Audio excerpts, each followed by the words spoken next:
নমস্কার। স্বরচিত কবিতা আবৃত্তি। কবিতা খারাপ, কুমুদ চক্রবর্তী। কিছু কিছু মানুষের কপাল খারাপ থাকে।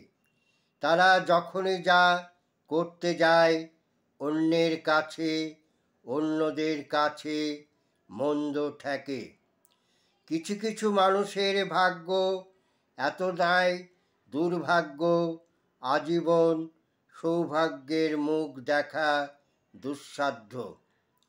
কিছু কিছু মানুষের জীবন এমনই হয়, সবারই ভালো করতে গিয়ে শুধু মানসিক কষ্ট সয়। তবু মন জুগিয়ে বলে চলে, যতই মন না পাক, যতই যে যা কটু কথা যাক না বলে, কেননা জানে ললাট লিখন লেখে বিধাতা। নমস্কার।